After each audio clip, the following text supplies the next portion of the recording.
somebody who is not really motivated over time would do just enough and their performance would plateau where they would do just enough not to get fired, basically. So this is sort of a compliance mindset. So he'll do whatever you ask him to do, just enough so that he can't really get into trouble, but he's not really excelling. Now, the excelling curve is way above. This is the curve of people who want to do. This is a curve of those people who are engaged, who are committed to the organization, who go above and beyond the call of duty, who run to you with new ideas, who are willing to work extra long hours just to try something new, something different. But the problem is that the gap between the two curves is owned by the employee, not by the company. So the company has to earn it. The company cannot demand it. That's the value of employee engagement. That's the employee of a high-performance culture. Now this M, this discretionary effort, if you remember the acronym of DCOM, this is M. This M comes only if you have the D, C, and O right. So D, C, and O generates the M. Okay? So if we go back for a refresher, the direction, competence, and opportunity creates motivation for employees. So this closes the loop for a high-performance culture. It's very simple. But again, these are those things that most of us are too busy to look at, too busy to focus on these things. So my point here is that when you sit in the executive suite and when you are chairing those executive meetings, you should challenge your head of HR, you should challenge your line managers on these things, you should quiz them on these things and see what their views are and how they're doing.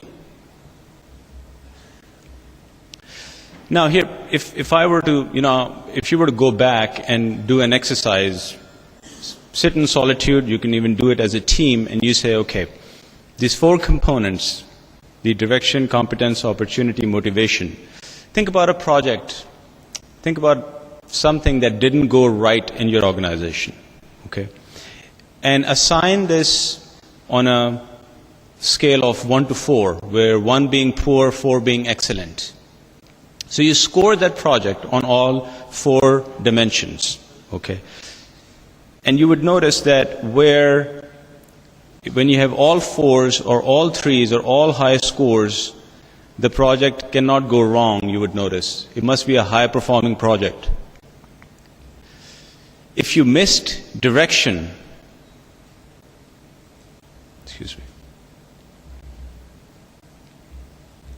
If you miss direction, you would notice that without direction, there's chaos. So there's competence, there's opportunity, there's motivation, but nobody knows where to go, what the direction is, what the goals are. If there's no competence, there's failure. No matter how motivated people are, no matter how good the strategy is, if people are not competent, they cannot execute. Without opportunity, there's frustration. Because people don't have the resources, they don't have the authority, they have not been enabled, empowered to do what needs to be done. And without motivation, there's just lethargy. So there cannot be any successful project, any successful company without hitting all of these 4 dimensions. So this pretty much is some ideas and seeds that I wanted to leave you with. I know that this is a day that you're spending primarily on technical issues and talking about finance and taxation and audit issues. And I was pleasantly surprised that I was invited to this meeting, and I wanted to leave you with something that you can go back and chew over. So on a parting note, I'd like to sum up by saying that remember to manage your intangibles. You can use Balanced Scorecard or any set of balanced metrics. Invest in human capital and remember to create a high-performance culture through DCOM. Thank you very much.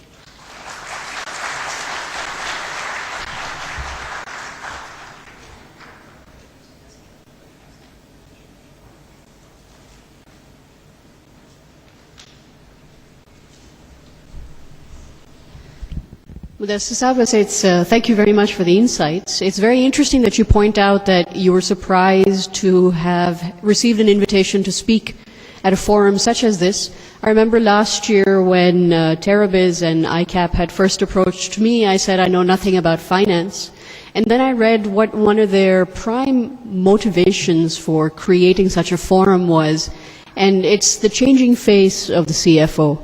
Talking about issues which are, of course, technical in nature, which is why ICAP members attend such a prestigious gathering, but also to find out what makes a CFO, and what makes an accountant better than what the traditional accountant used to be. So perhaps your insights do definitely help. I know I run a company, they'll definitely help me. So thank you very much for sharing those. Without any further ado, I'd like to invite my next speaker to talk about navigating through the storm, how to manage the financial issues of a company in crisis. He is the Executive Director, Finance and IT at the Pakistan State Oil Company Limited. Please put your hands together for Mr. Yacoob Suttar. Bismillahirrahmanirrahim. Assalamu alaikum.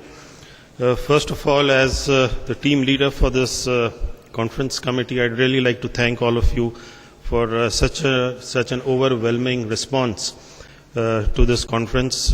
We were not expecting more than 300, but I was told we even surpassed 500 this morning. So thanks again to all of you. In designing this conference, as you heard the comments even from Ashar, that he was surprised why he is here, as CFOs and as professional accountants who are in the industry and working in the business area, we interact with a lot of people. So that was exactly what we had in mind when we designed the theme of this conference. We started with a business leader, and then you saw a successful chief executive who had risen from the CFO position. He gave you his point of view. We had the economist, we had some CFOs who had designed new products who came to you and shared with you their experiences.